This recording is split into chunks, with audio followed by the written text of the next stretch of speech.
Christian.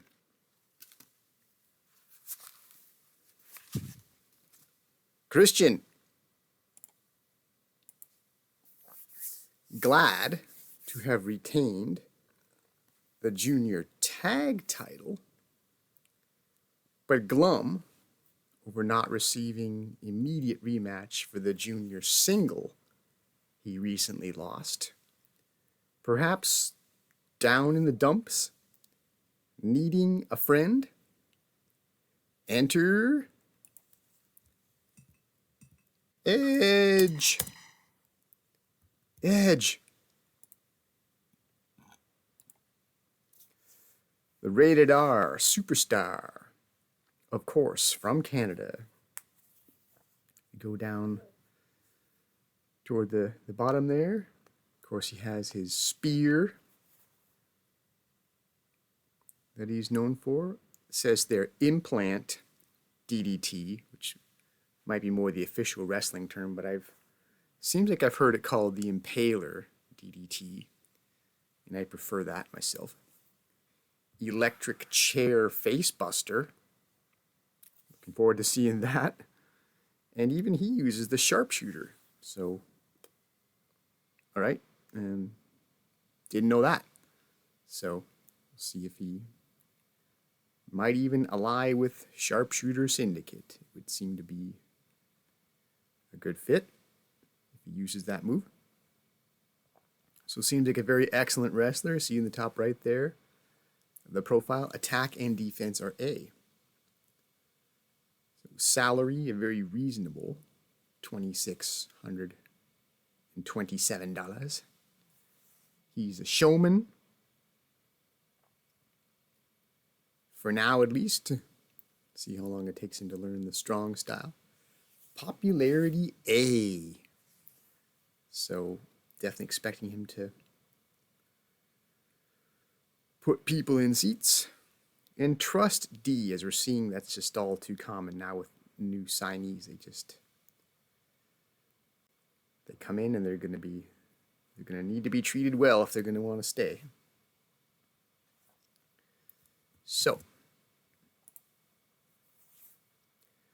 old buddy Edge from the WWE days finds Christian backstage to offer sympathy for his friend's dismay. Says, I have an idea what might cheer you up. Remember that vampire gimmick from back in the day? Well, since Halloween is this month, October, how about we get dressed up and go trick-or-treating?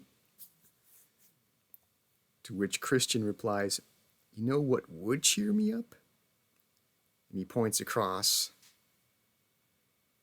the way at Team Satan.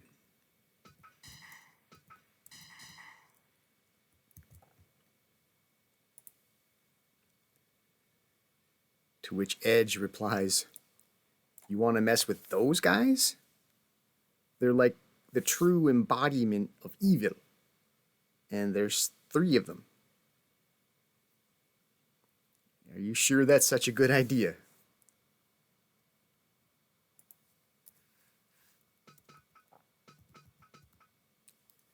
To which Christian replies, I am Christian. It's right in my name to oppose the devil and his designs.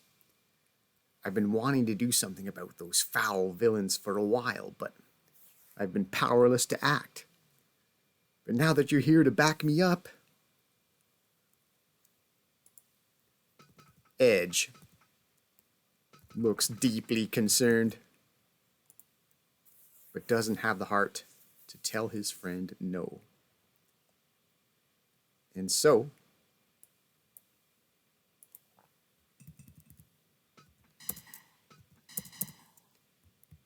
Edge and Christian confront Team Satan.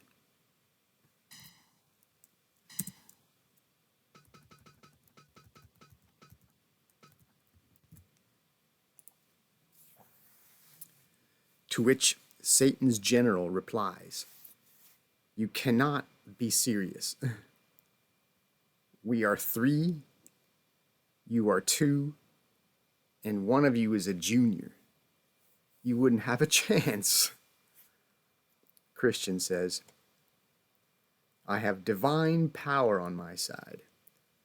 That levels all terrains, you fiend." Edge perhaps pipes in, saying, "To that point, maybe one of you sits out and we make it 2-on-2, how about?" To which Big Will Stewart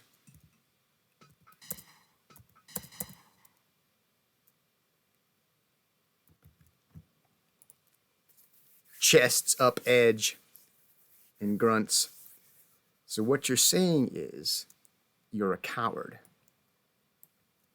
Shoving ensues.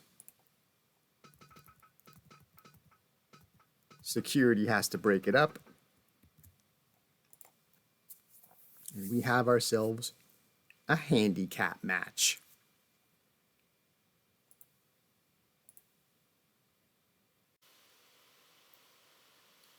Rather interesting and provocative scouting result.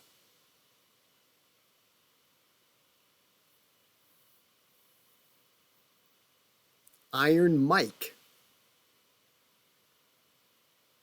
If you go back to the WWE Attitude Era, Iron Mike Tyson, he did a program with what was it, Stone Cold, Steve Austin, and Degeneration X, Shawn Michaels. Any chance he's going to make a comeback in the Canada Wrestling promotion of all places? Another appearance in wrestling? Do you know of another Iron Mike that this might be? Well,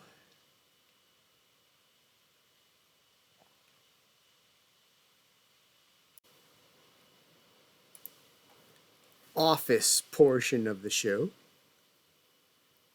Guys on my roster hitting me up for raises. Satan's general. He was off resting up this past event, because he's had a little bit of time to think about things and thought, you know what, I deserve more money. And I believe he is the captain of 3 grand total tag team championships, 1 Canadian and 2 DFW, so seems fair enough that he should get more money. Anyone else? Yeah, that's an interesting one, isn't it? Black Dragon God, as we've talked about, he is dealing with long-term health problems, head trauma related.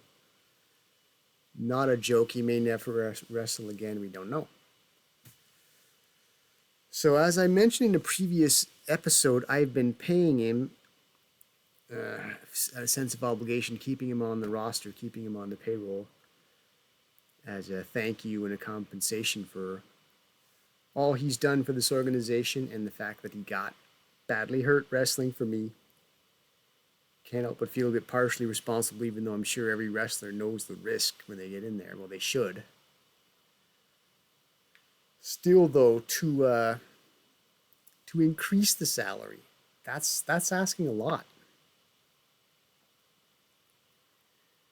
Because while I don't mind paying the man while he makes arrangements for life after wrestling, it's been a while now. He's been paid to not wrestle for a while. Man, because here's the thing. If I pay him, I'm spending more money on someone to not wrestle. If I don't pay him, his trust will decrease. by probably 2 notches. I think his trust is S. Presumably it'll drop down to A and then to B by me not giving him a raise.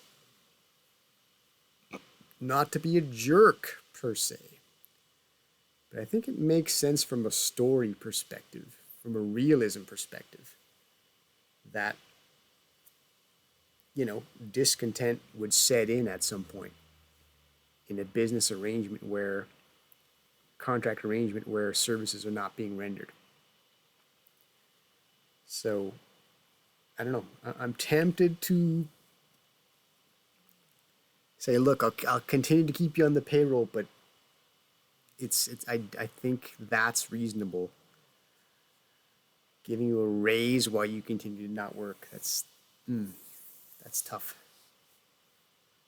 I mean, he can walk if he wants and free himself, but I just don't know if a raise can be justified. So I don't have to decide right now the second, but I'm leaning toward letting him grow discontent. Not to be cheap. It's not like it would cost a lot of money, but I feel like from a realism standpoint, it would make sense for his trust level to decline and for things to get a little awkward between us after a while, between management and labor. Because when has that ever happened in real life? Tensions and awkwardness between management and labor. All right. Hey, on a brighter note, apparently our towels are super soft to the touch. As I mentioned before, those realistic looking towels that has like Baron Charles's face on it or whatever we talked about. Whatever I mentioned is cool merch you might get. If you want to go back to when our towels first came out, you could catch the attempt at humor back then. That would have been, what would that have been? Episode probably 25, first event of year 3. But anyway, I guess that means towel sales were very good for this event. So great. We could take a quick glance at it for fun too. Produce merchandise. I don't know if I'm blocking it all. No, I'm not. But there you go. There you go. There's the proof right there. Proof is in the pudding. The towel's sold out.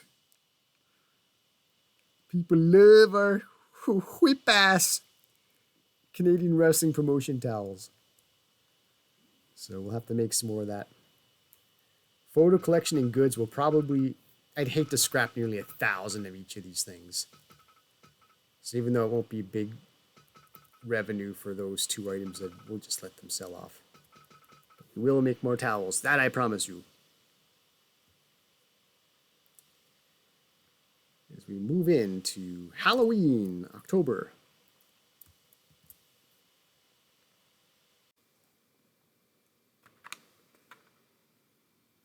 Just in case you have forgotten, it is the Halloween show. October. In case this mask is muffling my voice, it's gone.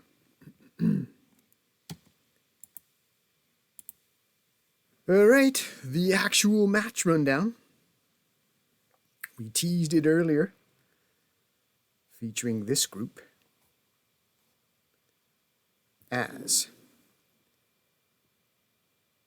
Team Satan prepares to face Edge and Christian 3 against 2. So we cut to backstage, dressing room perhaps. 2 out of the 3 members of Team Satan are stretching out, getting ready. And the Midnight Knight is standing off to one side with head lowered. Will Stewart, Satan's foot soldier, says, "Might want to warm up, guy. Easy match, but why risk injury?" To which the Midnight Knight, with an ashamed look, says, "Are we really doing this? 3 against 2? It is dishonorable, not the way of a knight, even a black one. I don't feel right. To which Satan's general stands and slowly scowls, getting up close, says quietly, "But you're going to follow orders anyway, as any loyal knight serves his lord, yes?" And after a moment's hesitation, the Midnight Knight replies with difficulty, "Yes, sir."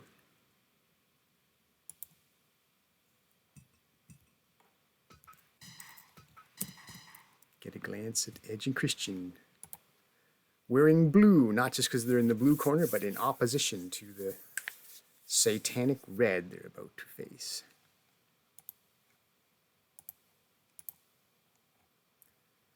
So yeah, we hinted at it earlier. I'm going to get straight to it. Christian versus Satan. So, with said Christian occupied, the junior tag title is idle. But we can run. See Christian's belt there.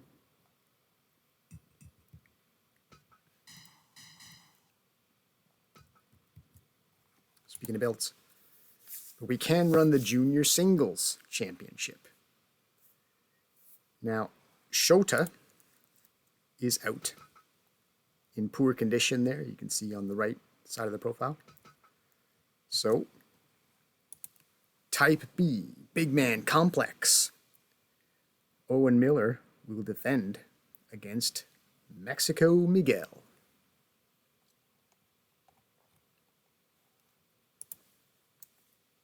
Match 3. The 3-on-3. Now, I had a mind to go one more for Baron Charles and Vampiro. Put the Baron on there. Probably no complaints. There you can see the Baron in his belt. Title firmly displayed.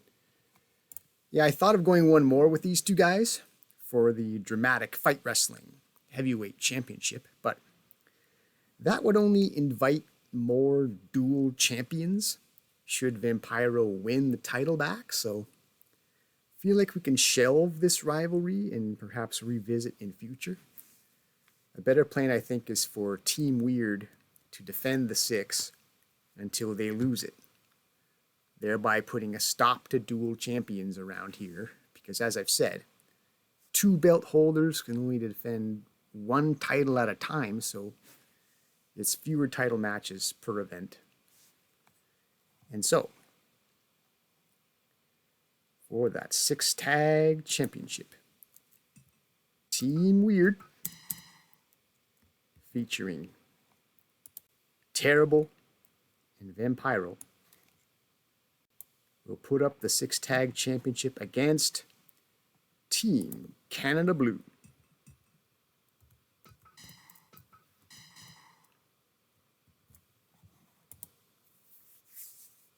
Wolf, Omega, Big Mike. As Big Mike seeks revenge against Vampiro.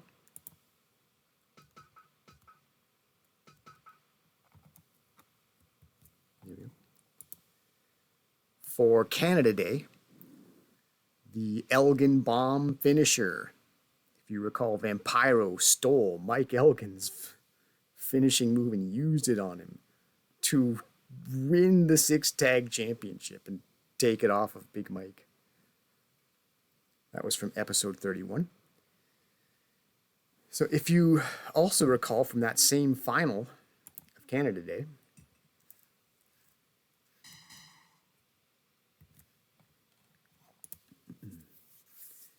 Weird was triumphant, but Team Canada Blue had a 2.9 count and a 100% match evaluation. So I think we got a pretty strong argument for this to go again. So it will also mean that Canada's heavyweight tag team championship will be on hold. The two-man. So we can see the two belts that Team Terrible holds. Okay. And who does the Baron defend his title against in the meantime? So we move on to Dramatic Fight Wrestling Heavyweight Championship. Matt Gibson, the original Dramatic Fight Wrestling champion, and with a reign of 8 defenses at one time. The Ace will forever be a reasonable contender for this title. So he's kind of grandfathered in as a always under consideration. He made this belt what it is, and brought some prestige to a new title over to this organization. So always be in the consideration. So also in DFW title action,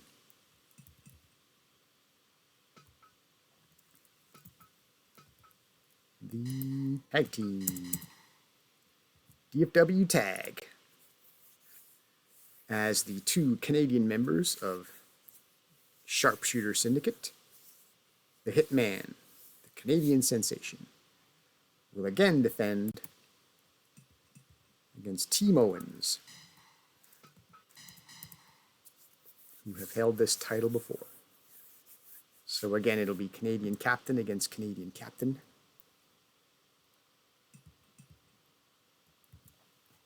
For that title. I believe one more championship match, and it's the biggie. Canada's Heavyweight Championship.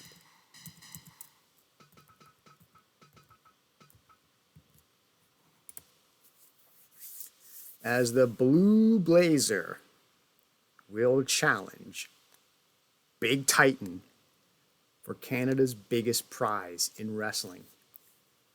So if you remember from August, which was episode 32, the freshly signed Blue Blazer came out blazing, the superhero-looking super, especially against Canada's heavyweight champion, Big Titan, in that tag team match. So if you recall, that was the route of the missing link to a title shot. He did well against the champ in tag action, raising the question of, do we need to see these two one-on-one? So a precedent there to validate the Blazer for this challenge. And true, he is new to the promotion, but there is fame to his name. So not like we're giving some nobody out of nowhere undue opportunity. And we have one more. The final match. Finish off in tag action. As we'll get another look at Team Pearl Harbor version 2. The US-Japanese connection of $50,000 man, Ted Axel, and Blue Hair. Interestingly enough, against one of his old rivals, Blue Hair's old rivals. I guess it's been a while since we really revisited this. But members of Jin Dynasty, if you remember, Blue Hair was with these guys when they were six tag champions together. And Blue Hair defected away from Jin Dynasty. And so they feuded for a while. Blue Hair feuded with these guys. So we get to renew that. As Jin Dynasty's Trick Prince and Strongheart will face Team Pearl Harbor version 2 in a bit of a leave early, beat the traffic kind of match.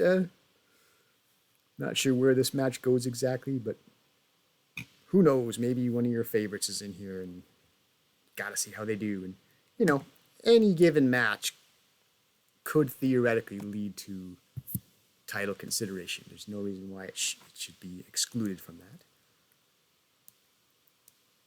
So, yeah, that's the matches. Let's get a gander at the venue briefly. It's same story as late. Rural, large, over 27,000 attendance, $60 ticket price. Should be another solid day for revenue. And still in the big attendance range, we'll head on over to merchandise and get a look at that.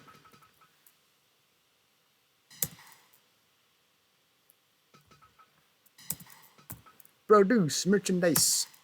So I believe it was last month where, you know, we had wildly successful towel sales. Sold out. So between the success with selling towels and the fact that we're still in the large venue, and towels have always sold well. Seems like there's no reason to hold back. Comfortably crank out another 10,000. Tempted to go 20,000, but let's not get too outrageous. Let's not get carried away. 10,000 is still a big commitment. That's $38,000 plus 10,000 towels. Do it. And that brings our expenses up to $370,000 on the month. Yeah. At this point, you got to look at it from a standpoint of got to spend money to make money. Okay, so photo collection and goods are close to 1,000 items. It would be a terrible waste to throw these things out. We might make more money if we scrapped them and made a new line, but I'd feel so bad. Like, what are we going to do with like nearly 2,000 items? Just throw them in the trash? Let them sell. Just let them sell. Okay. So we're good. And while we're in the management, might as well bop on over to the training center and just touch up these things. Mostly medical things have worn down to normal condition. This is worth doing if for no other reason, just to hear the cool music, the cool musical sound effect to getting things back into ship shape. Mat work coach. Raise resilience to joint damage. Judo coach. Increase durability. Take a hit without getting injured. These things seem like they're worth keeping in decent condition. Balance ball. Train core to reduce chance of injury. I'm all about it. Simple $100 to get that back. Buy some brand new balance balls probably. I can do that. Clinic. Doctor consultation for health and self-care advice. Increase injury recovery speed in the event that someone gets actually injured. $1,200 seems well worth it. And rec room for scouting wrestlers. We are still not quite done searching. There's at least 2 more guys I want to find out there, somewhere out there in the wrestling world. Just need to make first contact with them and see about possibilities there. And there's 2 others that I guess if the promotion runs long enough, I'll get around to them. So yeah, it's still worth keeping this rec room in decent shape so we can scout more easily.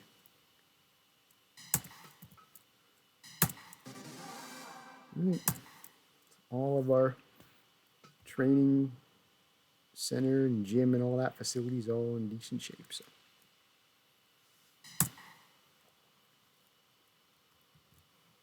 things do wear down in life, do they not? You have to repair and replace.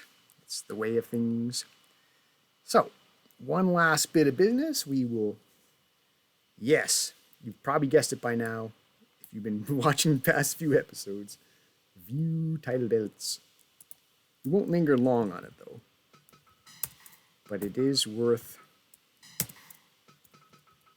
paying the respect because it was on the line and it was delivered upon. As you see the top there, Matt Gibson, who was also the original DFW Tag Team Champion captain, he had the record for 2 title defenses in that original reign.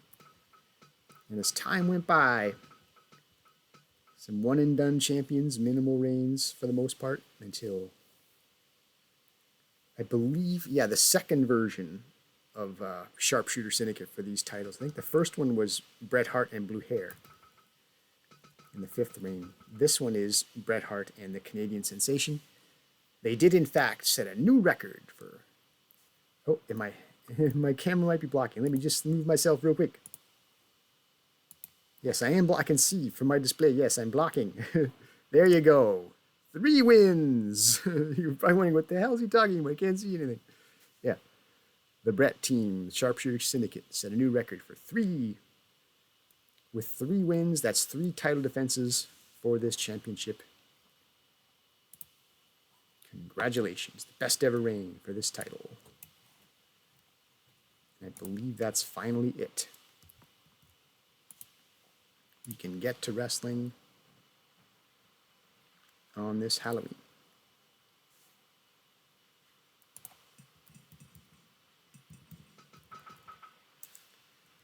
Okay, we're good.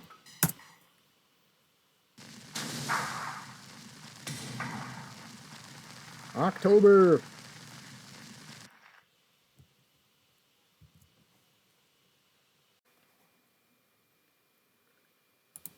First ever handicap match of the Canada Wrestling Promotion.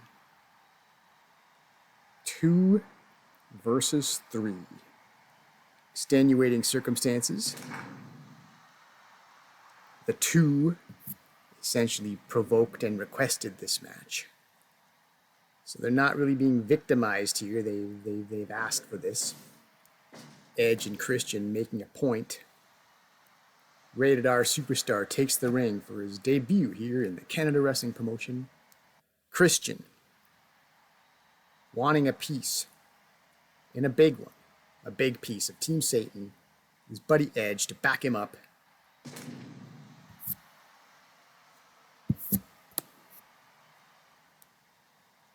But as I look at this group, they look pretty menacing,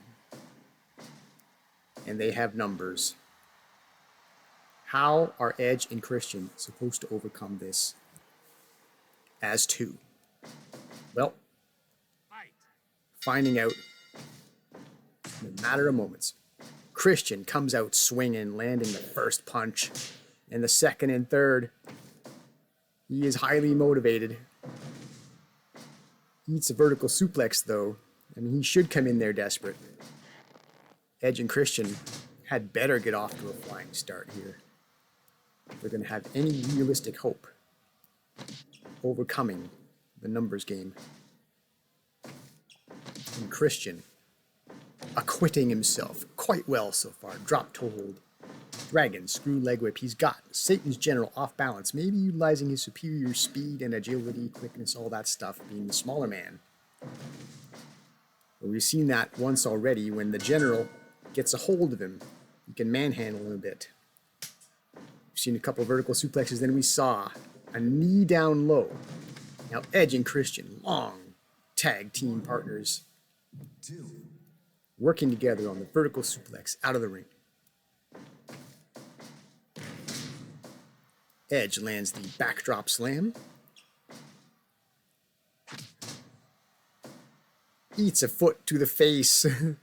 Satan's General looking to damage those pretty boy good looks on Edge. And now, members of Team Satan working together, assisted powerbomb. Backbreaker wear down move. While Will looms large, looking to get his hands on Edge. He taunted the Rated R Superstar in the intro there, calling into question Edge's guts. And Edge didn't stick around long before tagging Christian in. Go 2-on-1 against the big man. Probably a good idea. That's one way to overcome a superior size is to get them to bring numbers. We saw the torture back. Doubling up on that. Just folding the smaller Christian over his rather large knee. Was that a dragon screw leg whip as Christian seeks to unbalance the bigger man? Probably a good idea. And we get our first look at Midnight Knight. Yeah. Who seemed to have a bit of misgivings before coming out here as to whether or not this is, how shall we say, at all fair. Knight being a man of honor. It's the dragon screw leg whip. DDT gets some offense in there. Finally does the Knight. Boston Crab.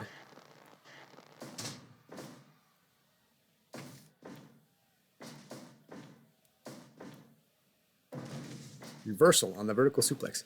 And to be fair, yes, the two did issue this challenge. But still, the three did accept. They didn't insist on it being fair, did they? They said, fine. I'll take you on with a numbers advantage. Why wouldn't we want to do that?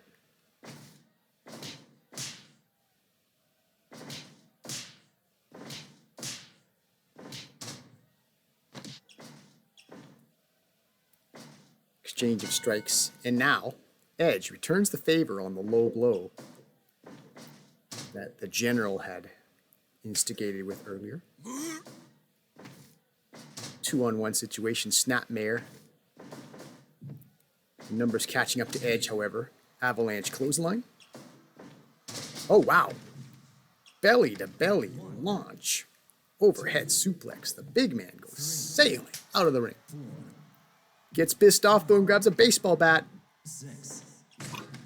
Flailing around with it, Christian nimbly evades what could have been serious injury. The Midnight Knight has acquired a chair and he's going to see if he can use a foreign object. He's unable to really get a... Oh, he does take a swing after all. On his way out, it looked like the Midnight Knight had to worry about getting disqualified there. He was not screw around forever. Before he stepped back on the apron, he tried to whack somebody with that steel chair. So we've seen a baseball bat and a steel chair already. This rivalry is heating up. Christian saves his buddy there from some sort of fireman's carry slam the Knight had on offer, and the superior strength. Midnight Knight coming into play against the Junior there, reversing the vertical suplex out of the ring.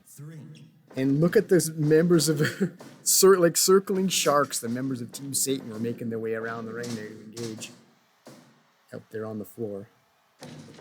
Not a lot of time for something like that to develop, though.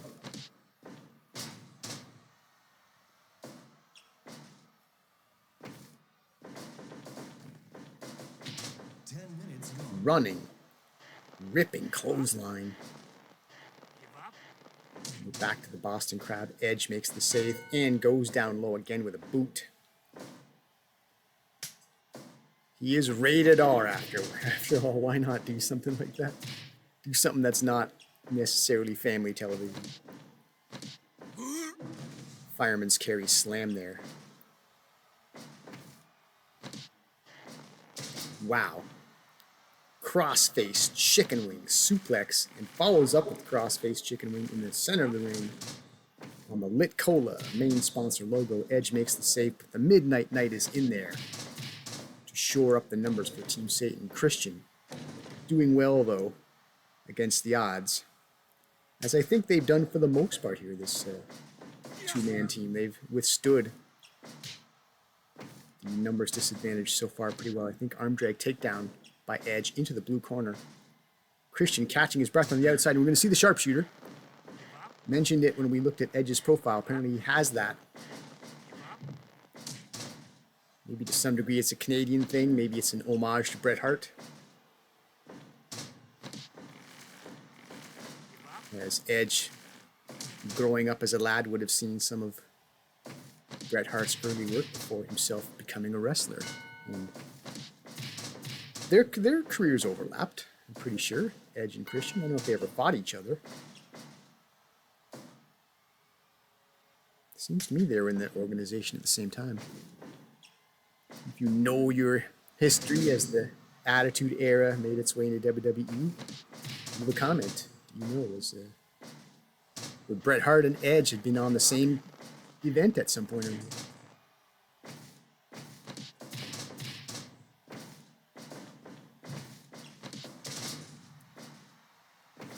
So flying clothesline there by Christian. As we see multiple men in the ring. And now we're going to see a Phoenix Plex tucked neatly into the Satanic corner. We're still sort of in the ropes there, I guess. Edge must have got a toe on the ropes or something, inducing the break. It was well covered, though. In terms of, like, would have had a fair chance at a finish there. Probably wouldn't have been a save. We will see the Phoenix Plex again, this time squarely in the middle. Help is on the way to try to stop the breakup, but Christian nimbly gets in there, lands a boot, preserves the match, keeps Edge going. Don't know if we would have seen 3 anyway, but Christian wasn't going to wait to find out. One-man gang slam by the Midnight Knight. He tags in Big Will Stewart. Edge, in desperation, flails his way out of there. Goes to obtain help, even up the numbers. Spinning. Heel kick. Flattens the Knight. Olympic Slam was on the way, but Edge broke that up.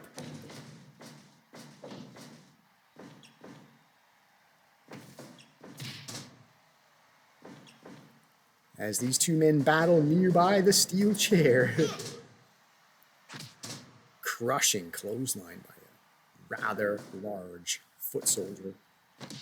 Getting a little fatigued, though. Unprettier by Christian across the Lit Cola main sponsor logo. Double drop kick. Not bad for a couple of heavyweights. Crossface chicken wing is cinched in.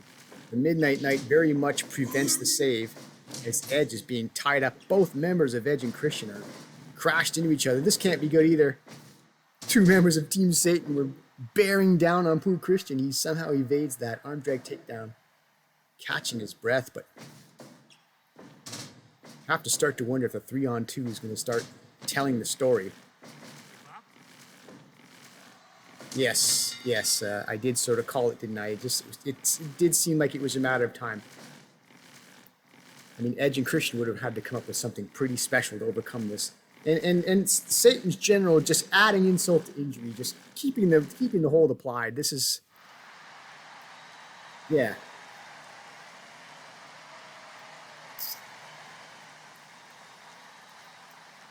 Sending a message, perhaps, was the general saying, "You want to challenge me, boy?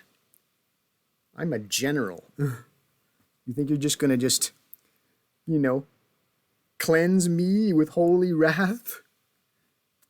It'll take more than just principle and being in the right to overcome what Edge and Christian were trying to bite off this time. I mean, 82%, it sure was fun to watch. I thought it was a very spirited effort by Edge and Christian, but it was always going to be uphill. And is this just the beginning? Do we need to see something like this again? Have to figure either this was lesson learned, don't get carried away, don't bite off more than you can chew, or is it just a matter of the fire's been ignited? As you can see the flames in the background, it's always there. But let's say that's hellfire right now that you see under everyone's feet. As Team Satan has raised hell to beat back the righteous challenge of Christian, at least for round 1. Will there be a round 2?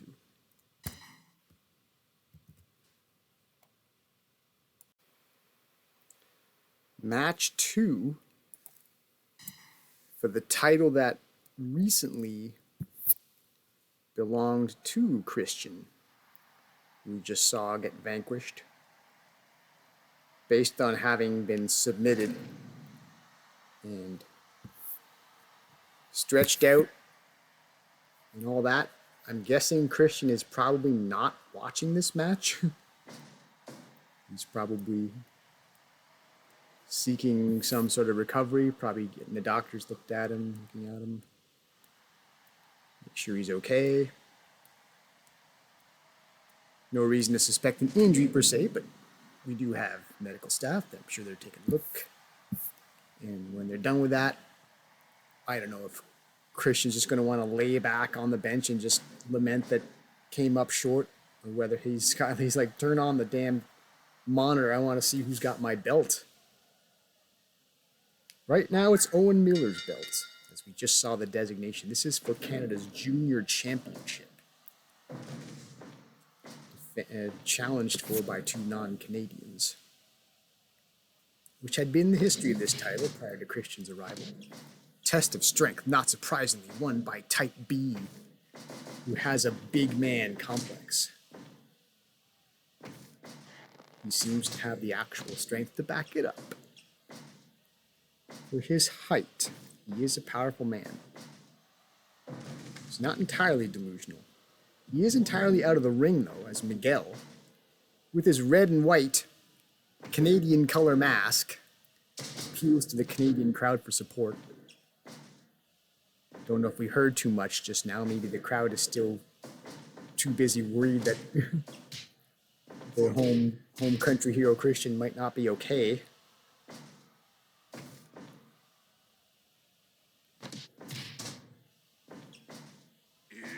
Clubbing blow. Another big man move by Type B. Just trying to rain down heavy shots. Backflip into the pinning combination.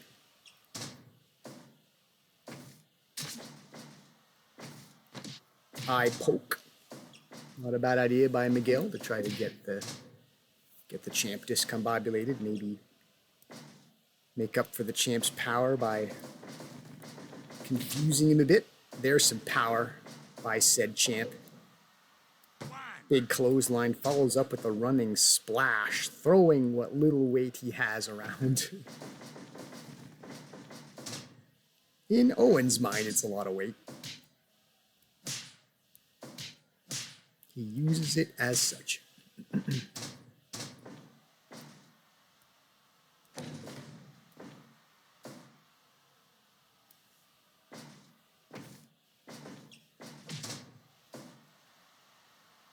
Some sort of spinning clothesline, short clothesline.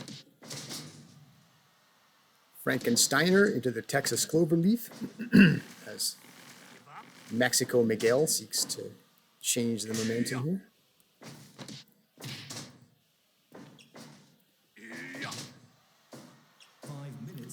Clubbing blow, clothesline, body slam.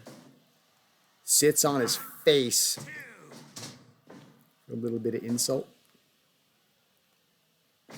And a 2 count as well. It's a lot of time to have someone's butt covering your mouth.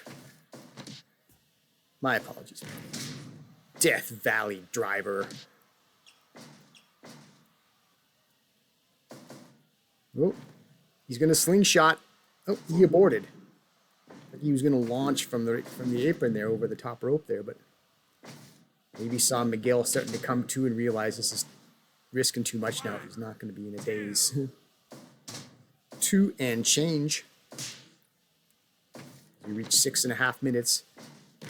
Death Valley Driver again, this time across the Lit Cola main sponsor logo.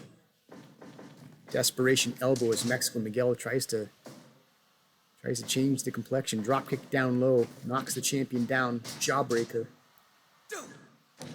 Backflip into the pinning combination. How close is he? Just the 1 count. Your junior champion says, get the heck off me. Vertical suplex. Drop kick, but no sold by the champion. Gets back up immediately, only to eat a kick to the side of the head. Drop kick misses though.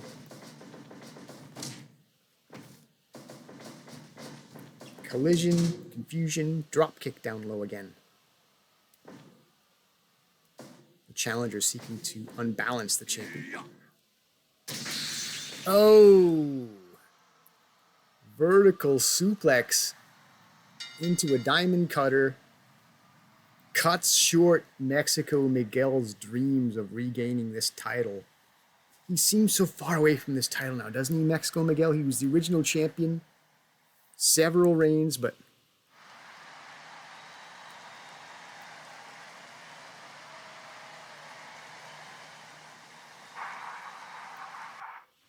just seems like he's been having trouble getting his hands back on this title. Several challenges come up short. It seems like it's been a long time since this title has belonged to Mexico Miguel. It belongs to Type B Big Man Complex Owen Miller. Perhaps for the foreseeable future. We haven't seen Shota get his crack at Type B. That is a big-time matchup to look forward to, and we might see it soon if Christian is now embroiled in a satanic rivalry. We might just get to see Shota challenge for this title. We shall have to see. For now, Big Man Complex standing tall as Canada's junior champion. Standing big.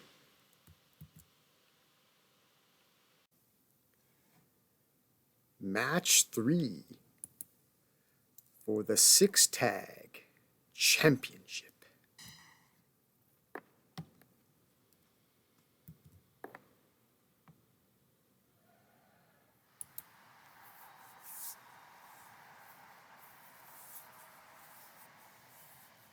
The former champions.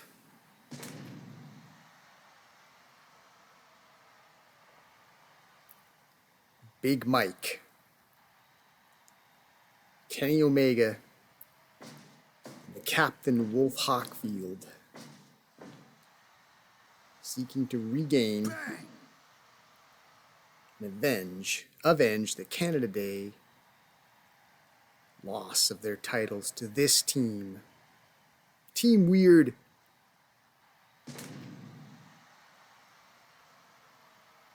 Vampiro precedes Team Terrible, the tag team champions. Combined, they are Canada's 6-tag champions. Vampiro took a moment there to soak it all in, the adulation from the Canadian crowd.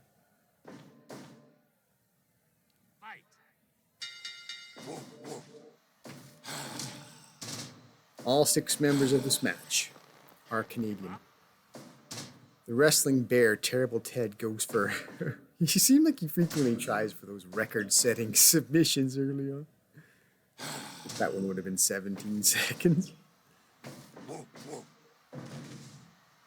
Many times these two have locked up to open tag action of some sort.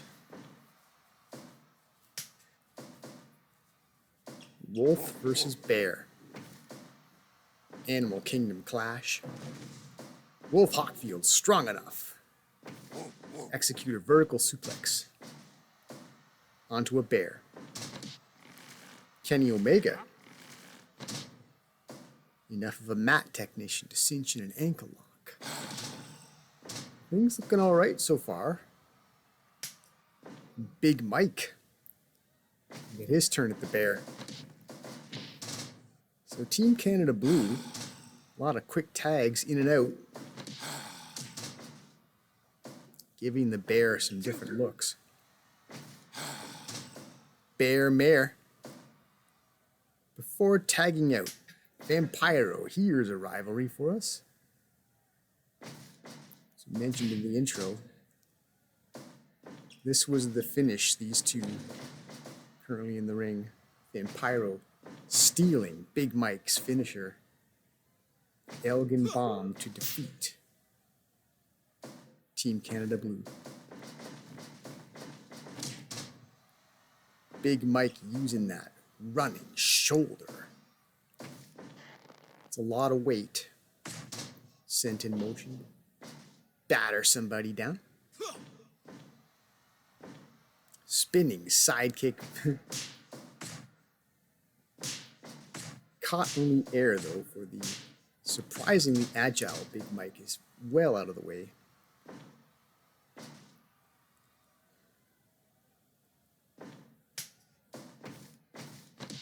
Now, Jason the Terrible.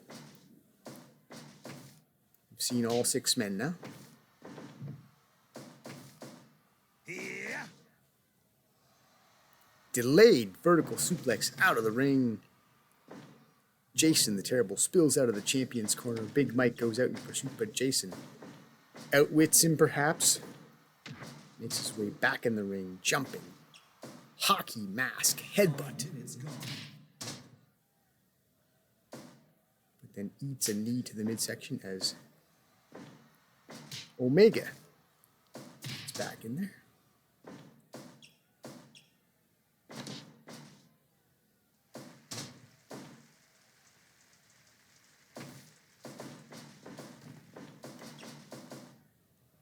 Tries for a clothesline. Baseball slide underneath, though, by Omega.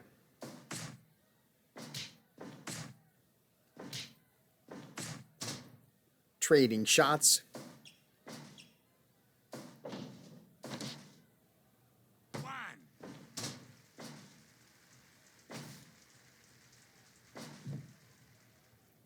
So now we're deep into the challenger corner.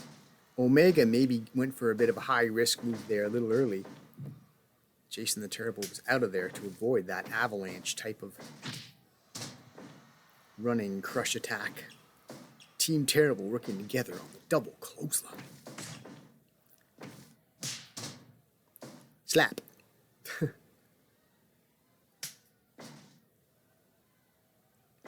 Just be straightforward with it. Big body slam onto the bear by Big Mike. Bear booting his way out of there.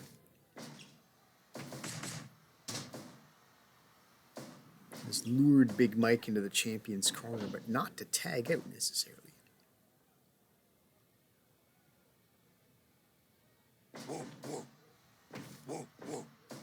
Ted going for that Chicago Bears football charge.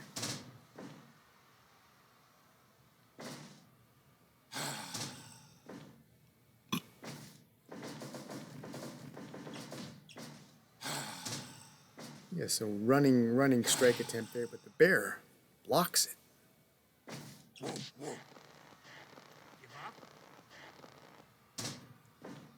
Cinches in the bear hug, but no submission there. Both competitors tag out and we'll get 4 men in the ring. Oh, 4 mammals in the ring, 3 men and a bear in the ring at the same time. Jumping, headbutt.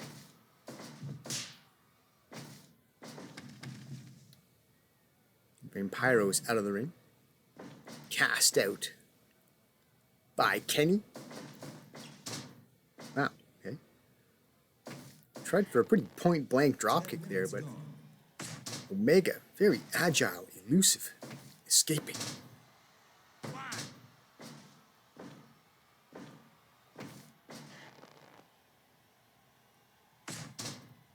Surprise roll-up there attempted by Pyro, but Omega wily enough to escape. We're into the champion's corner, but Omega is fighting his way out of there and is helped all the way back to his own corner. Well, we're going up to the turnbuckle. Wow. Oh my God. Looked like that was an attempted superplex reversed into a turnbuckle tombstone. Wow. Surprised nobody died. Then Pyro has been cast out of the ring again. We're back to the captains. Swinging neckbreaker into the half crab. The wolf applies a crab onto a bear. This is it's a zoo out there. ring. Headlock, hip toss, takeover.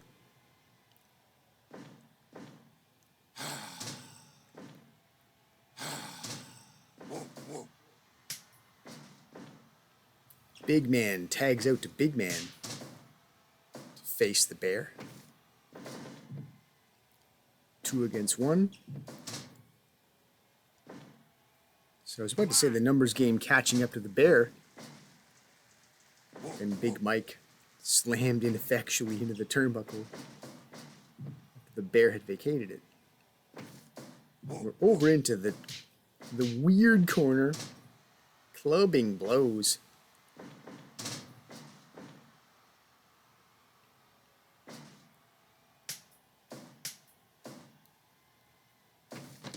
You have Team Terrible in there against Big Blue in a 2-on-2. Boot there, saving Big Mike. Applies the armbar. Still a bit early for the submission. Swinging neckbreaker, unless of course you are Terrible Ted. Hulk Hogan style running leg drop. Kenny Omega's knocked off the apron by the Irish Whip. Clothesline in the turnbuckle. Rather vicious, devastating eye rake. Followed up by a punch, but the high kick with the counter.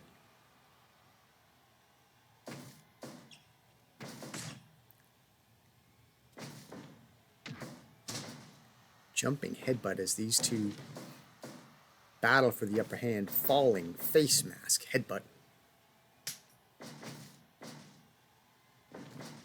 Oh, seems to me there's a name for that. You drape someone's throat over the ropes like that.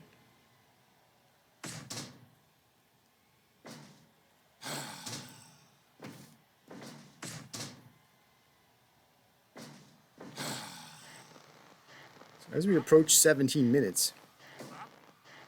Oh, we barely see the submission. I was about to say, I did say earlier, it's not too early for Terrible Ted to gain a submission hold. And Omega was in there to make the save for his old partner.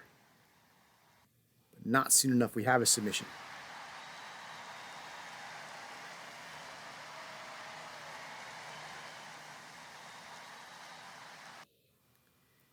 %.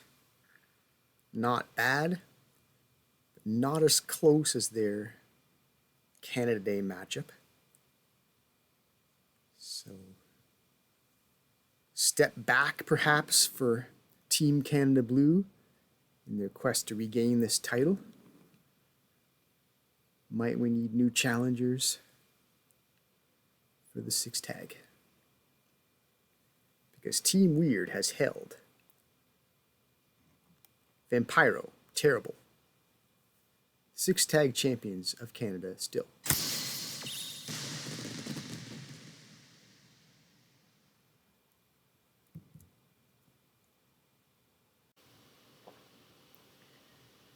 So Vampiro holds on to the 6 tag championship, causing us to hold off on the Vampiro Baron Charles rivalry probably even longer. But in the meantime, there is another challenger for the Baron's Dramatic Fight Wrestling Heavyweight Championship. The Ace, Matt Gibson, who's had a devil of a time trying to win this belt back, which he probably sees as rightfully his.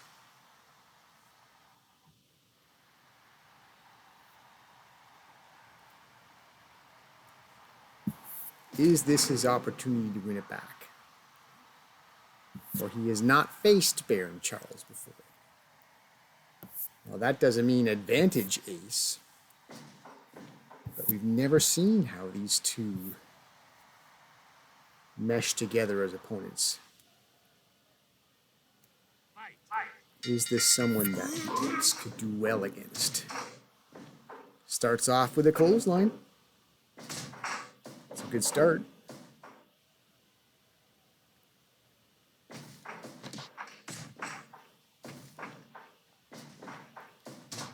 As members of Team Green face each other, but I don't think that they've developed much of a bond per se. It's just they could make a tag at some point. It's not really. They're not necessarily bros per se. There's absolutely room to fight tooth and claw for a championship. Airplane spin, the Baron going old school on the Ace's ass.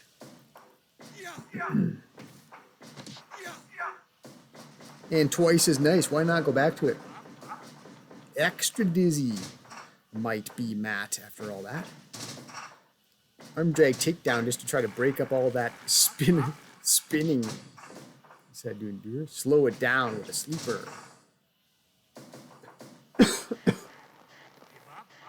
Boston Crab.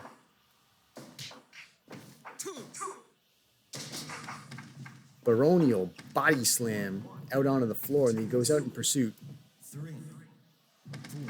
Forward pile driver. Ramming the knee out on the floor there too. Back to the airplane spin. The champ looking very good, fighting out in the alley. Bit of a street beat down there, but back in the ring, DDT. The Ace looking to get back on track. Double arm suplexes. The Ace goes flopping across the Lit Cola main sponsor logo. Rotating vertical suplex. Or was that more of a brain buster? Where's instant replay when we need it? So reverse that time. That might have been another pile driver attempt. The Ace has escaped in flying elbow from the turnbuckle. Back to the sleeper hold, putting moves in tidy combination. The Gibson combination. But he's bowled over there by the thickness of Baron Charles, and what better way to employ that same thickness but to just flatten a guy, steamrolls the Ace into oblivion there nearly.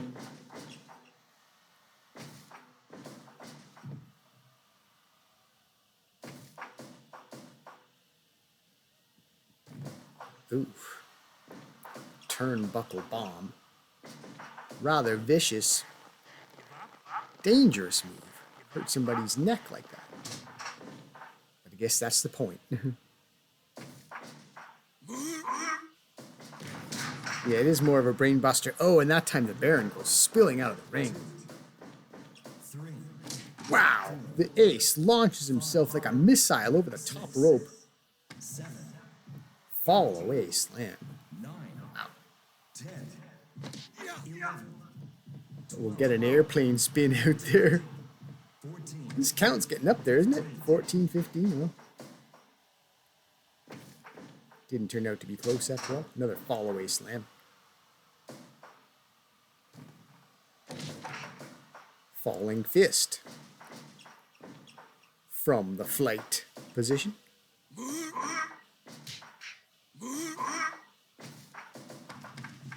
It's been a rather rigorous match. High intensity. The Baron's thrown out of the ring, and rather than follow up, the challenger decides to celebrate in the ring as though he's already won this title. Might just cost him.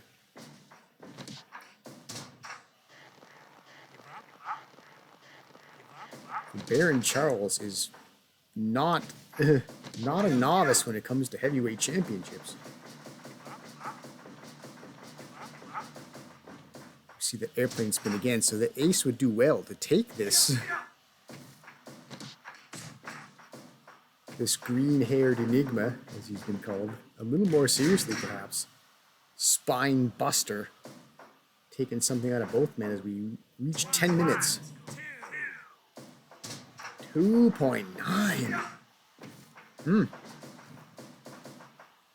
That close to regaining the championship that's been held so dear by the ace. Double arm suplex, however, as the Baron's back on offense. But is the Baron's title hanging by a thread right now? Back suplex folds the final wrestler in half into the championship corner there, the champion's corner. DDT. Never a bad time for it. Oh! The headbutt, where it counts. Wow. Superfly splash off the top rope. 2.9. So we have our equalizer now. Both men have been razor close.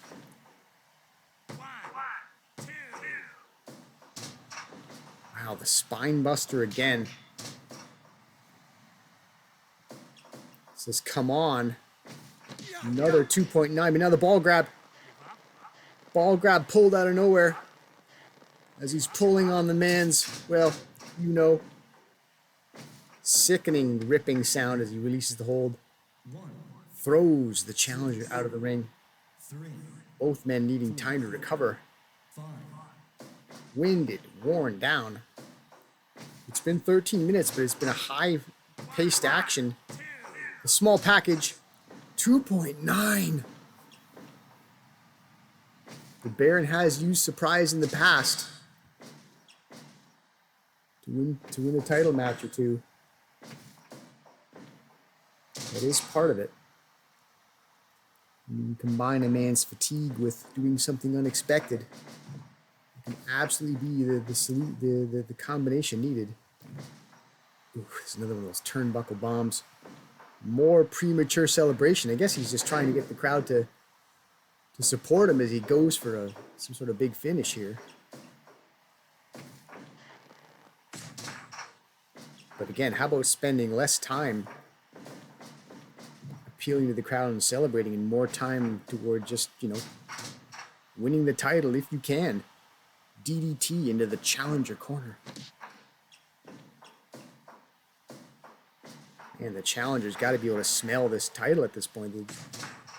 Is the title change approaching?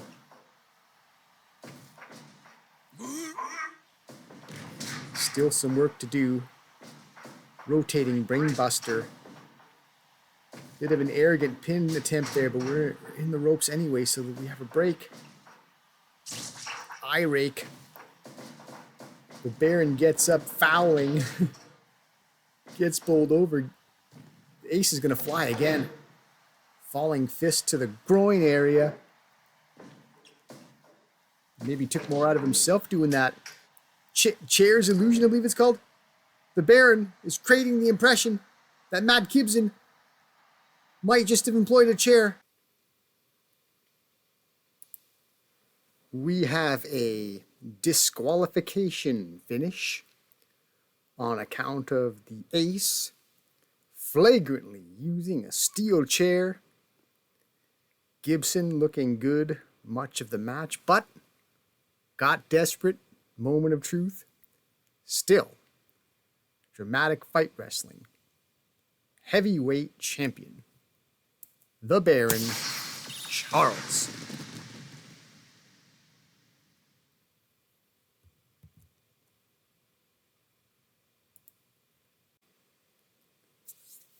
Part 2 of the DFW title matches. That version of the Tag Team Championship.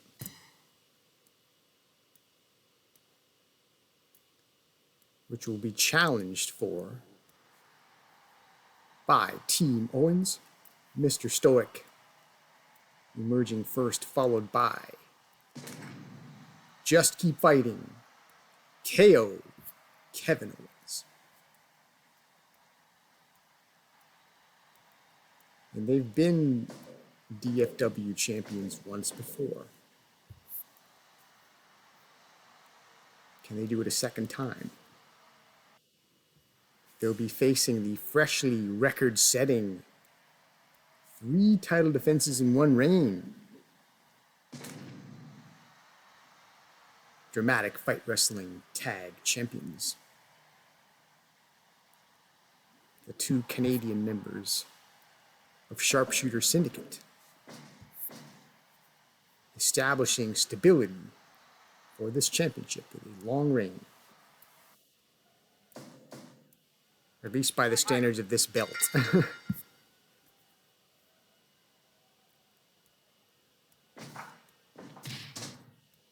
It's all relative, isn't it? Long compared to what? How do you know if something's long if you don't have something that is comparatively short? Anyway, eye rake by the Hitman. Goes for a clothesline, almost levels Mr. Stoic there. Stoic probably caught a breeze there off that clothesline, barely avoided getting clubbed by it.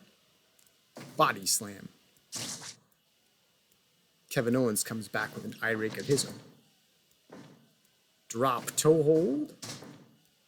Followed by an arm drag. Some excellence of execution. Or Bret Hart. To keep the bigger man off balance. Who give way to the Canadian sensation. Who will not get his hands on. Well, he will get his hands on Kevin Owens. As originally expected. Mr. Stoic very politely waiting his turn to get in there. Overpowering with a tested strength followed by the clubbing blow. Spinning sidekick. Mr. Stoic going a little Van Damme there. Now the vertical suplex. The sensation has been a little befuddled since coming in here. As Team Owens seems to have a solid game plan. Stoic flips out of that vertical suplex predicament, kicks the man in the back.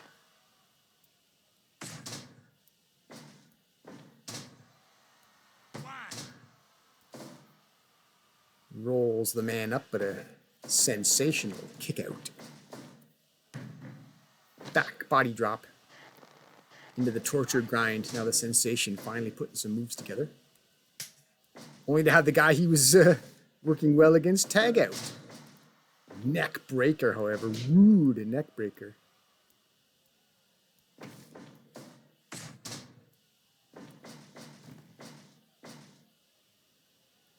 And the sensation figures, well, things are going to go against me like that. I might as well tag out as well.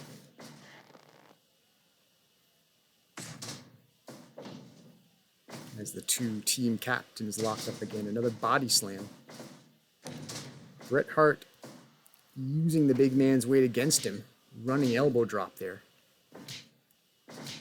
Trading strikes across the Lit Cola main sponsor logo.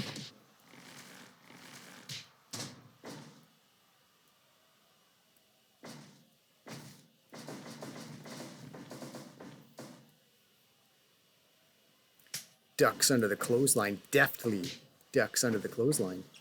Does Bret Hart, and then they will work together, Sharpshooter Syndicate, on the assisted powerbomb.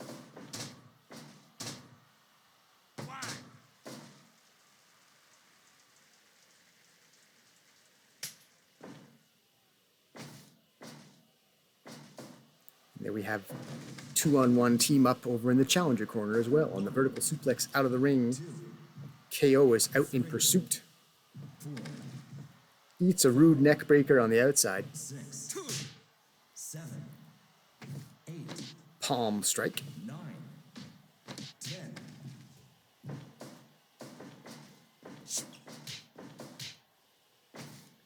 Some sensational striking there, but it's broken up with authority there. DDT.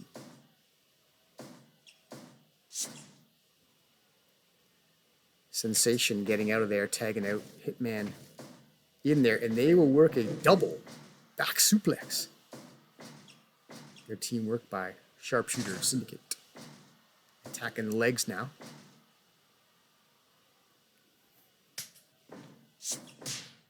Chop.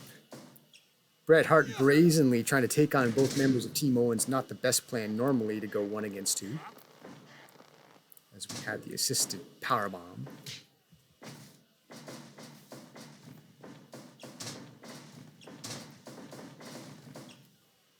Dropping down. How about that for some agility by KO?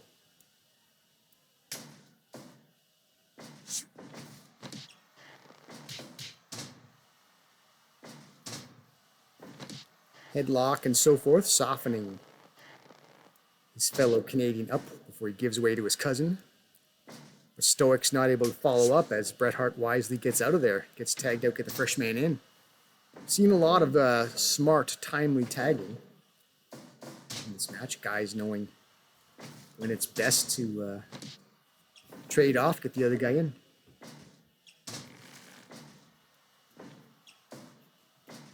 Both these pairs have a decent amount of experience teamed up.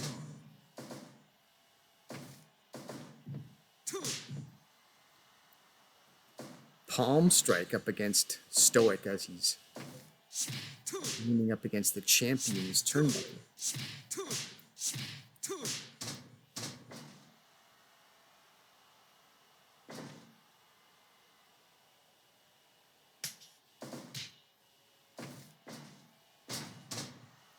DDT into the blue corner, setting up the rolling backsplash. More good teamwork exhibited by Team Owens, the challengers.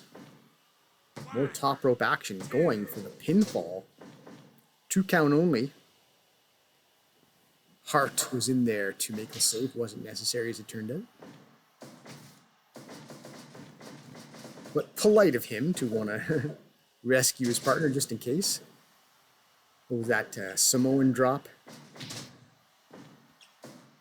Rips the smaller man with a clothesline. Now booting his way through champions.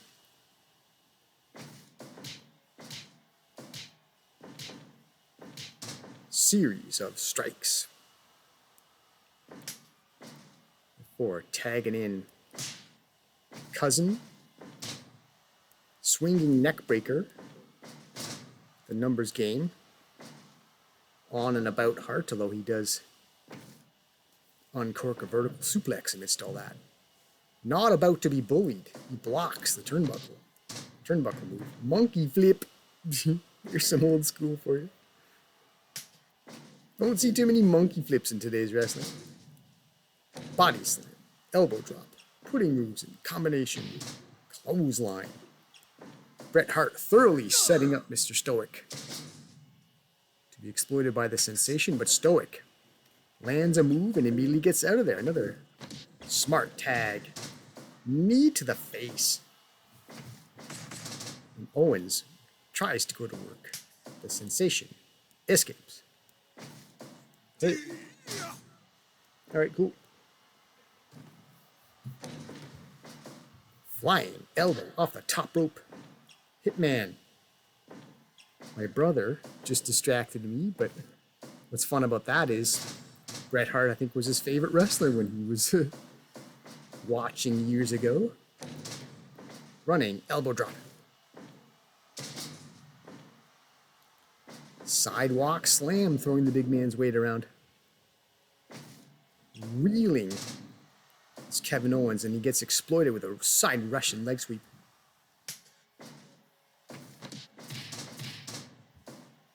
.5 minutes now. The match has matured. We've seen a lot of mature tag action, actually. A lot of good double teams. Sensational snap suplex. Smart teamwork, smart tagging. Got 2 pretty accomplished teams here in terms of understanding the nuances of tag wrestling.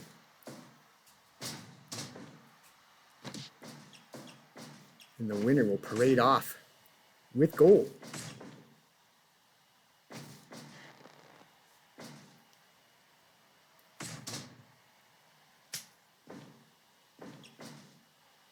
Whose Halloween will be dramatic in a good way. Rescuing his partner from some sort of fireman's carry clothesline, and then while Sensation needs a bit of time to recover, Bret Hart is working over Mr. Stoic. Side Russian leg sweep. Sensation was going to have to get out of there anyway, being non-legal, but he was vulnerable there, it looked like. Vertical suplex out of the ring, and Sharpshooter Syndicate is going to work outside 2 against 1. The Unprettier, a little bit of a shout out, maybe the homage there to a fellow Canadian. Sensation channeling Christian there. Oh, Kevin Owens went for a steel chair. We saw how well that worked out for Matt Gibson. Maybe not a good idea in a title match. Meanwhile, we're back in the ring. Wouldn't that have been a hell of a thing if we had double vertical suplex out of the ring? If we had both dramatic fight wrestling championship matches settled by a DQ. Bret Hart going for a chair, okay. Both Canadian captains not minding seeking out a foreign object. Sharpshooter applied on the outside. If you were watching the inside of the ring, direct your attention outside. The Sharpshooter made famous by Bret Hart. Arm drag takedown. We're up to 15 seconds and guys are still fighting outside the ring. The Hitman, pile driver on the steel chair, just completely lays out Mr. Stoic. He might be dead out there. Bret Hart gets rolled back in. He might have beaten the count to officially get a win. The champs don't need a win. A double DQ would have held on to these titles, but what a finish.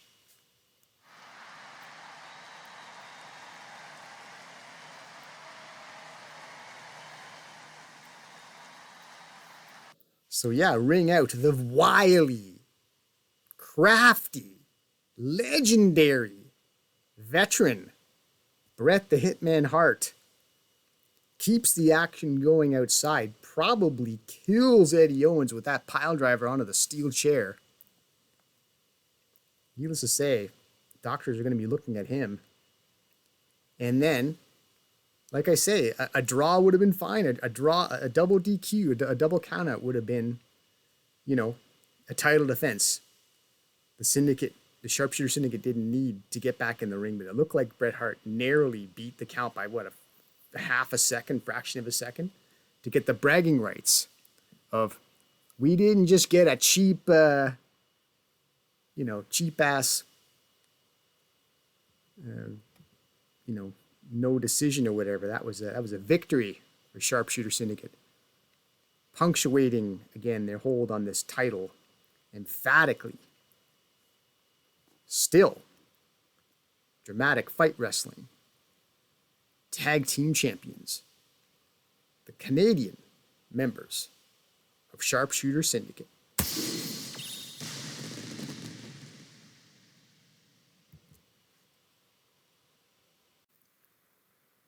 Match 6 for Canada's Heavyweight Championship. We have an over 80% average match evaluation going into this.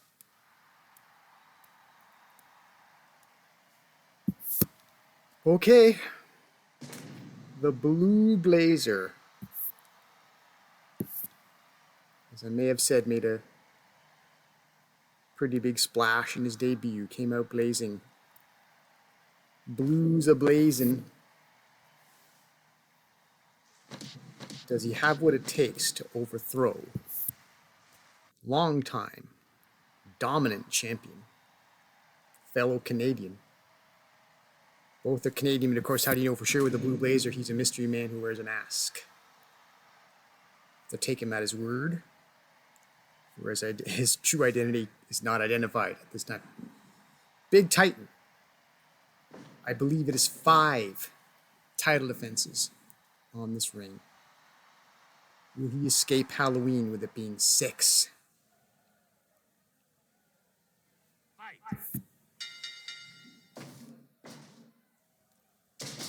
Body slam from Big Titan to open this up. Drop kick to the back of the head. Small package. Wouldn't that have been a shocking way to cause the title change? Superhero strength on display by the Blue Blazer. Arm drag takedown going old school.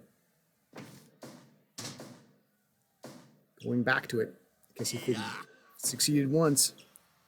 Maybe my opponent hasn't trained to defend it. Some sort of flying body attack there by the Blue Blazer, but he's booted. This big Titan tries to establish something here. Hip toss. It's been the challenger's match so far. And is this what it's going to take to dethrone Big Titan off of this lofty mountaintop? So, the infusion of some new talent in this organization, more recent talent. Look at that. There's some of that lucha style, lucha background, back flipping off the turnbuckle. We're back to a big body slam, elbow drop.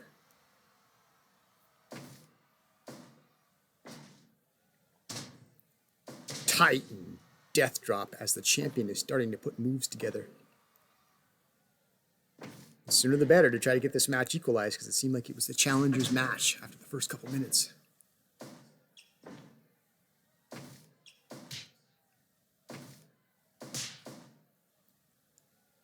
Trading strikes back and forth. Double arm. Suplex, no! Countered into the backdrop.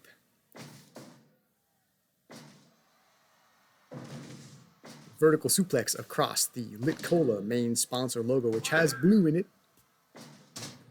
Blue Blazer wears all three colors. Actually, no, there's 4 colors. The lightning bolt is yellow, isn't it? But he's got blonde hair.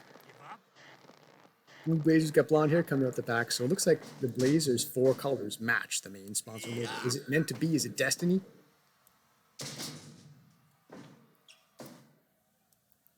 Blazing body slam. Big body slam in return.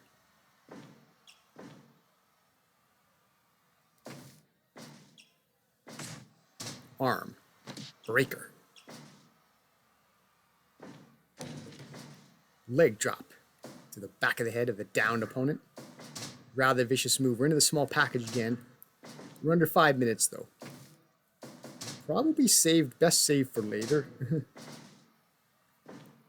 You're probably not going to have worn down or fooled the long-time heavyweight champion of Canada that early. 5 minutes gone. Beats the Blazer down and dragging him around. Full Nelson suplex. Into a Boston Crab. More for wear down than submission at this point, of course. Pay dividends down the road. Moves like that. There's that flying cross body again. Titan saw it coming this time, evaded it, goes to the arm breaker. Punch to the back of the head. That only seemed to wake the Blazer up though. Far from being stunned, he was like, oh yeah? Super bomb, however. You're going to wake up into a super bomb 2.9 count. Maybe you should have stayed asleep. Cast out of the ring. Big Titan going for the chair. Oh, he smashes him in the spine with it. Oh my goodness. Well, the champion's taking nothing for granted here. He's not going to assume he's going to retain this title. He's pulling out some dirty tricks if need be. Overpowering reverses the vertical suplex. It's been a bit of a steel chair theme to this event, has it not? Spinning back suplex. Several matches have included that particular foreign object. That time it was used to rather disturbing effectiveness in the spine of the Blue Blazer, out on the floor. Gut wrench suplex into the blue corner by the Blue Blazer. We have that super bomb going again. Boom! 2.9 again. The Blazer narrowly escaping. It's 2.9s. We see now the Titan death drop.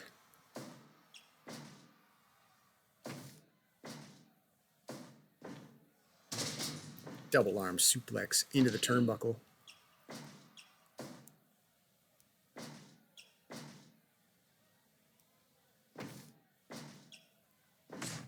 Arm breaker. The champion seems to be dismantling the challenger now.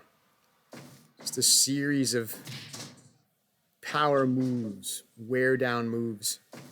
The Blazers reeling. Sends the champion in motion, but he just holds on to the ropes. You're not going to manhandle me, he says. Titan death drop again. Had a bit of, wasn't able to follow up there, and Blue Blazer quick to his feet.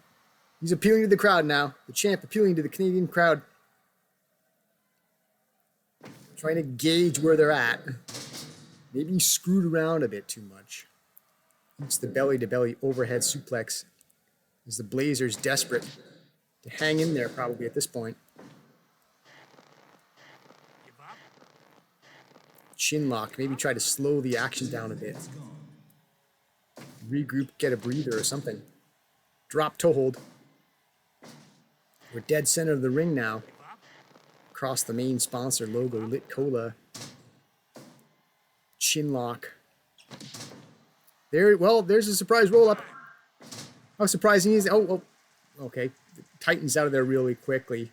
Maybe he just realizes that's the Blue Blazers' chance right now. It's to surprise me. So the best thing I can do for myself is just be ready for anything. Don't worry about getting the next move and just make sure you don't get just hooked with something you didn't see coming. Just keep an eye out for that sort of thing. And have to be the mentality right now. But, you know, it's been the Blue Blazer of late. He's the challenger making his way back into this. Oh, exploder suplex across the banner there. His finisher, trademark. 3 count. Blue Blazer out eventually, but the champion was just too much. And you know, the Blue Blazer's not new to wrestling by any means, if you know your history of wrestling. But a bit new to this promotion. Maybe he's been out of action for a while, come out of retirement.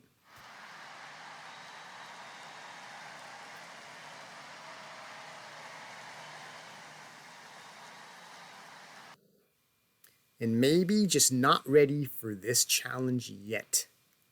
Maybe the Blue Blazer has to get some more matches under his belt, get more acclimated to being to operating at this high level again, because it is a high level.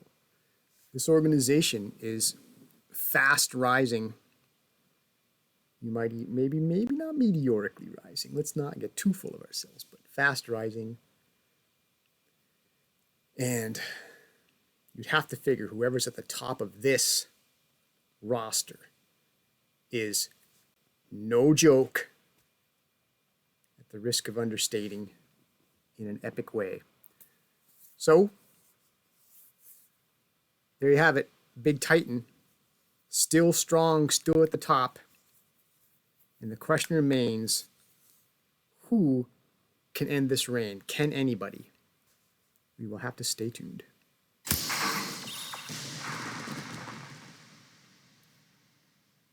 Still, Canada's heavyweight champion, Big Titan. One more match as we tie a bow on the matches for this Halloween of year 3. Have we had a red sweep so far? Have all the red corner matches gone that way? The red corner way? Anyway, so we just saw the Blue Blazer in action. Now we'll see his, what do we call it, the $90,000 signing bonus partner of his, Ted Axel, the $50,000 man, as he follows Blue Hair into the ring. Pearl Harbor version 2. This is their second appearance together as a team. Can anyone remember who they wrestled when they did their debut? See if I can find it real quick. Handy dandy record book. Black and Red. As the Black and Red Jin Dynasty duo makes their way down.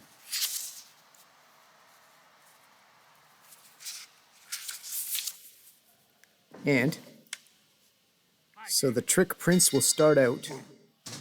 I've got the match. The Trick Prince will start out against the Wise Man. I imagine the prince would prefer to get his hands on Blue Hair as he evades that $50,000 dropkick, brushes it aside. Too fresh, too early to be caught with something like that, but the DDT lands pretty flush and full.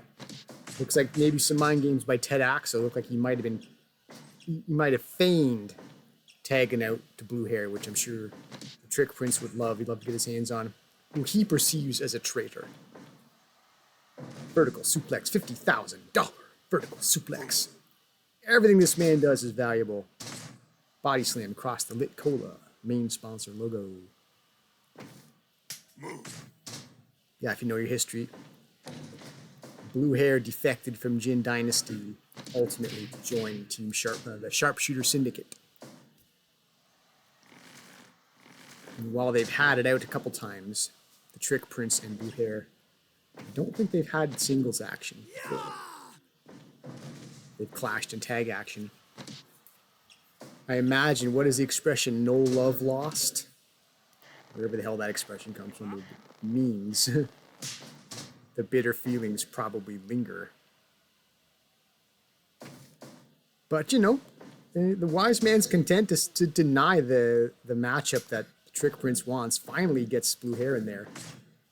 Blue Hair tries to seize the Prince from behind when he eat an elbow. Rodeo armbreaker. And now we'll get that matchup I talked about.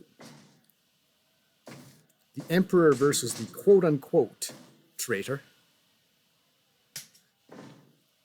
You know the history of these three fellows who comprised the 6 tag champions at one time, these two guys. You make your own judgment. Was Blue Hair in the right to abandon his countrymen in order to, carve a more voluntary path for himself? I mean, he chose his friends rather than have them dictated to him. So, I mean, that's something we do in life, or at least we try to do.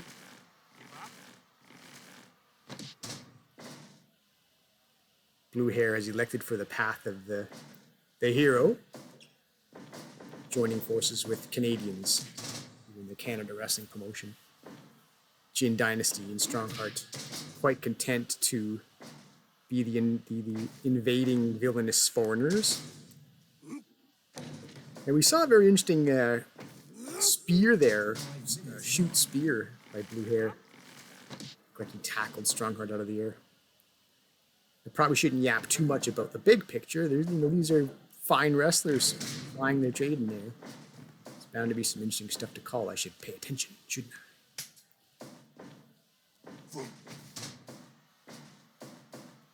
Strongheart trying to give Blue Hair a little bit of a going away present before he climbs out of the apron. It's reversed, however. Blue Hair gets the last laugh there. I figure Strongheart and Blue Hair probably aren't as bitter of foes as is Blue Hair with Trick Prince. But Strongheart has been a long-time loyalist to Jin Dynasty. He took some time off to pursue singles action, pursued the Heavyweight Championship of Canada, while the Trick Prince dabbled in other configurations for Jin Dynasty. But they're back, and they've been hanging for quite a while lately. These two as a duo, they've had their opportunities to overthrow Team Terrible for Canada's Tag Team Championship, have not succeeded there. In fact, I believe the Trick Prince is still looking for his first Tag Team Championship of any kind, is he not? Only success he's had is when he's essentially had an army at his back as the captain of 6 Tag. The more the merrier, figure 8. And it has worked for the Trick Prince when he's had enough of a following to make his true leadership shine. That's when he's been at his best. But yeah, in case you're still wondering, who did Pearl Harbor version 2 face? As I guessed this, I didn't feel confident enough to say, I seem to recall it was, but it was Team Owens that Pearl Harbor version 2 faced in June, which would have been, episode 30? You want to go back and revisit that? Team Owens won that. Much more, used to wrestling as a team was, of course, Team Owens up to that point. That was Pearl Harbor version 2's first stint as a team.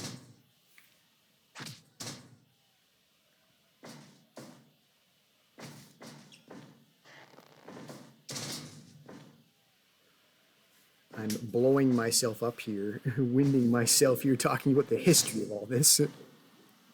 There is an actual match going on too.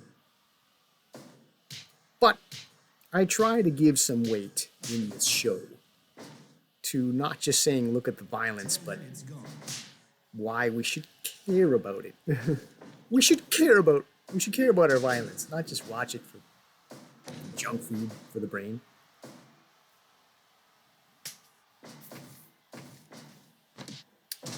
Huh. Assisted diamond cutter.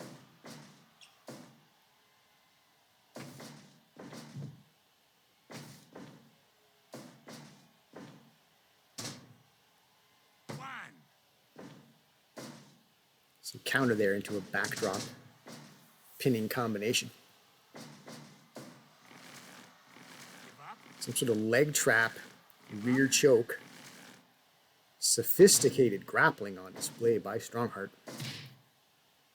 Counter kick there. DDT by the Wise Man. And he'll attempt his own submission attempt. Still in that wear down stage, you think, though, as we approach 12 minutes. There are no bears in this match, so you wouldn't think that you'd see a finish in 12 minutes, probably.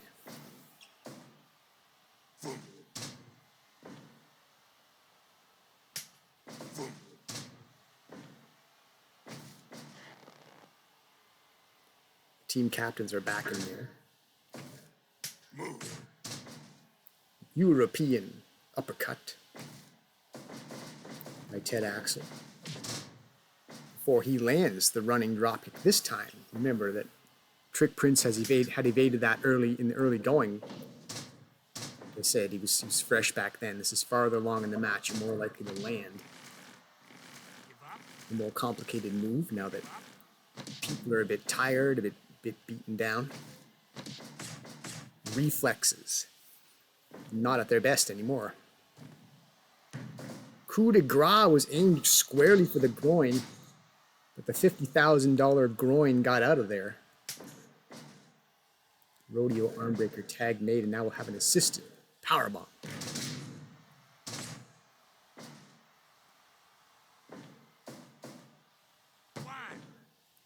Arrogant chest press pin attempt.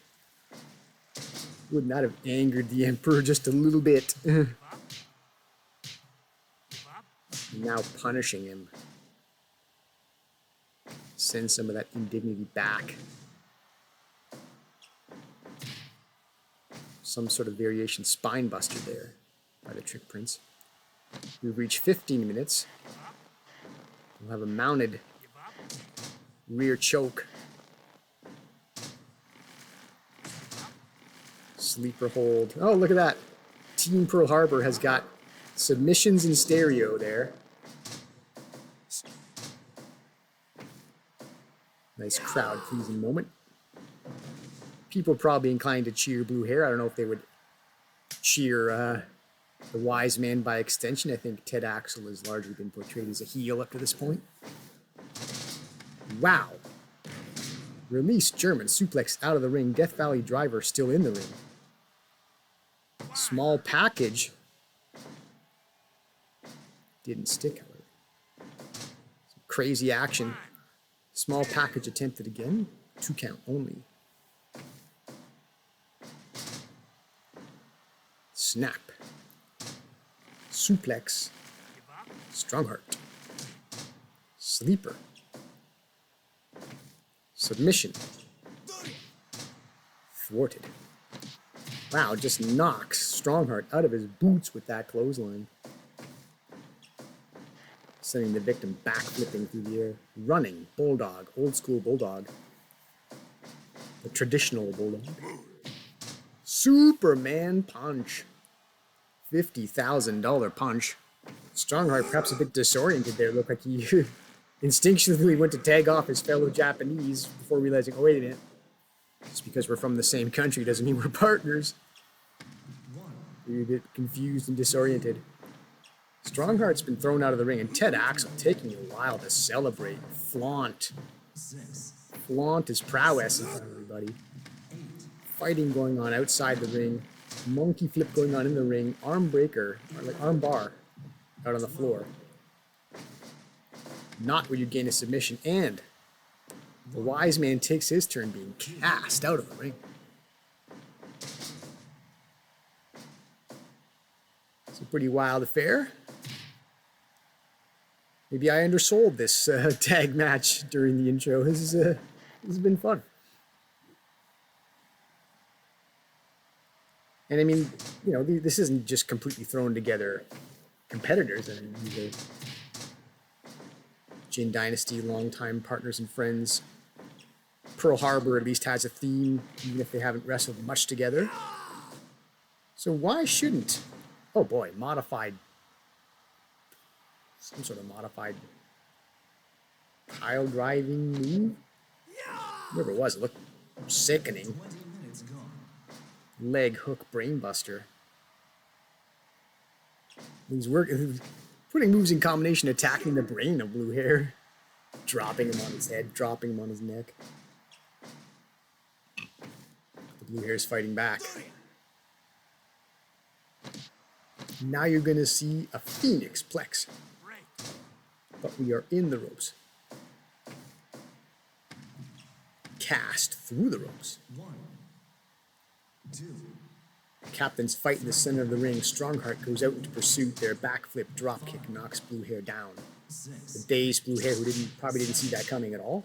8, Chop, choppity chop, falling fist on the floor as well. 10, Inside the ring, we have a double arm sit down powerbomb. Huh. Trick Prince and Blue Hair flailing at each other. While Blue Hair still recovering, Trick Prince tags in his partner. They go to work 2-on-1 assisted powerbomb. Wow. Backflip. High kick.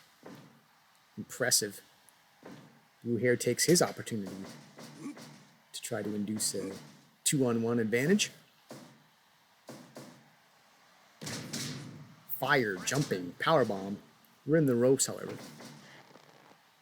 Wise Man escapes. Seizing control, bringing the action back to the blue corner. Wow. Release on the German suplex, flipping his opponent through the air. And now we see the Regal stretch.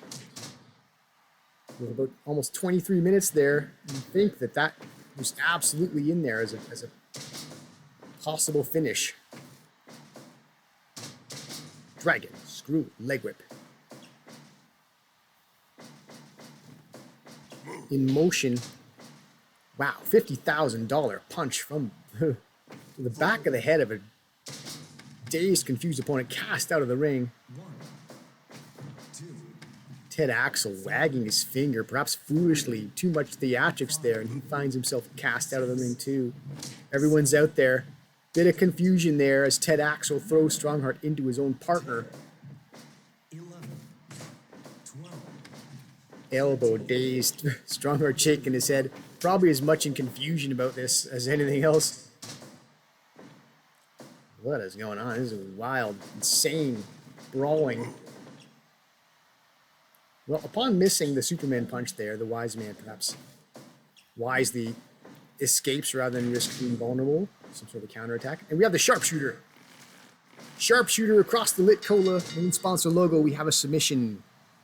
That's the team he's a part of in the big picture. That's a stable. The Sharpshooter Syndicate. That's a stable. Signature move. Sharpshooter gets the submission. Very impressive finish. Blue Hair looking good.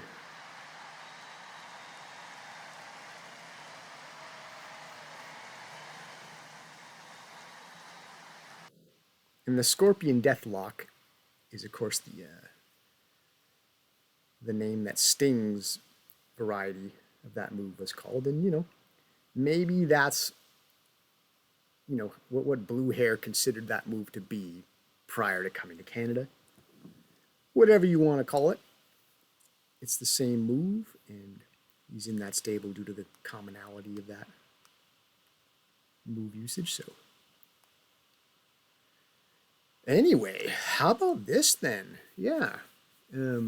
As I said, when Pearl Harbor version 2 first wrestled, they suffered defeat and made you wonder, do we need to do this again necessarily? Not necessarily.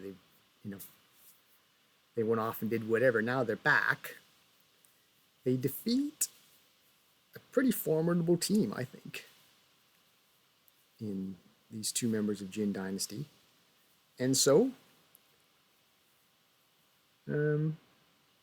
why not have Pearl Harbor version 2 maybe work towards something? They only have vague similarities in their appearances. They got different blues. They got red and white in there, different hair colors. They don't look like they should necessarily be a team. Pearl Harbor version 1 looked a little bit more like a true team from appearances, but I mean, if this adds some new vibrancy to the tag team picture, then why not? We'll see. Maybe Pearl Harbor version 2 will put this together again at some point. Winning the main event certainly is encouraging. Good, strong finish. 86%. One of the top matches of the evening. So we didn't... Okay, so yeah, I mentioned earlier, if you go back up toward the top here, first 6 matches were all won by the red corner.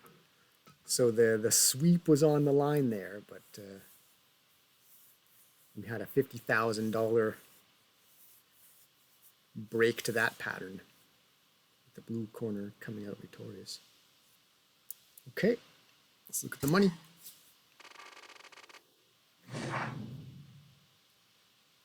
Success.